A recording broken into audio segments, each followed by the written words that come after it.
America का सबसे बड़ा डर क्या है और पेट्रो डॉलर पैक्ट का इसमें क्या किरदार है और ये सब हमें क्यों नहीं बताया गया, आइए जानिए।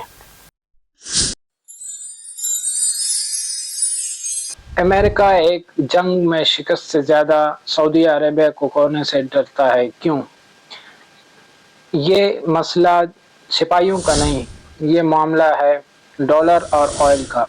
क्योंकि डॉलर ऑयल से अलग हो जाता है तो अमेरिकन एम्पायर कमजोर हो जाएगा।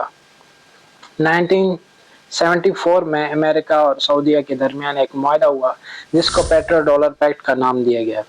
इस मुआहदे में ये तय पाया कि हम तुम्हारी तख्त की हिफाजत करेंगे और बदले में तुम अपना ऑयल डॉलर में बेचोगे।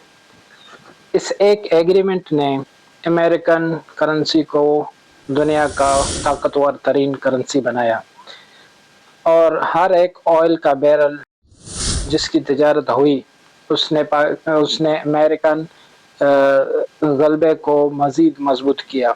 लेकिन अब ये मुआहदा टूटने वाला है क्योंकि सऊदी अपना ऑयल यन और यूरो में बेच रहा है।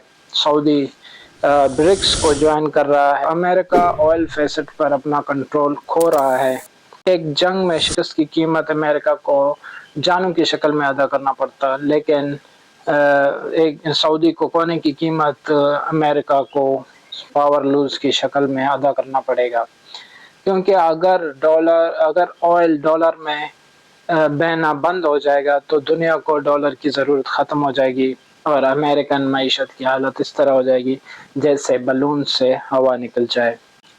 ब्रिक्स थ्रेट क्या है? ब्रिक्स जो Brazil, Russia, India, China, south Africa ने मिलकर एक अलायंस बनाया और जिसको सऊदी, ईरान, इजिप्ट और दूसरे ममालिक भी ज्वाइन कर रहे हैं।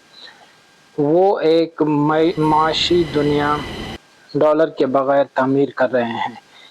ये दहशत की जंग नहीं है बल्कि ये मोनोपोली की जंग है जिसको हिकमत अमली की तब्दीली या स्ट्रेटजी शिफ्ट का नाम दिया जाता है। अमेरिका ने रीजन पर कंट्रोल करने के लिए मुख्तलिफ ज़राए जिनमें CIA operations, military bases, proxy conflicts और अब हत्ता के हथियारों का सौदा भी काफ़ी नहीं, क्योंकि मिडल ईस्ट के पास अब नए दावेदार मौजूद हैं एक अच्छी पेशकश के साथ। ये सब हमें क्यों नहीं बताया गया? मेन स्ट्रीम मीडिया यही बताएगी ये सिर्फ एक तजारत है और ये सिर्फ अलायंस की तब्दीली है। नहीं, ये सिर्फ एक तजारत नहीं बल्कि ये टेक्टोनिक रीसेट है। फाइनल ट्रुथ क्या है? दर हकीकत सच्चाई ये है कि अमेरिकन मिलिट्री सुपर पावर नहीं थी बल्कि इसके पीछे डॉलर था जो कि सऊदी सपोर्टेड था और ऑयल हिमायत याफ्ता था। अब ये बादशाहत धीरे धीरे दस्तरख्वान छोड़ रही है। Thank you for watching my video.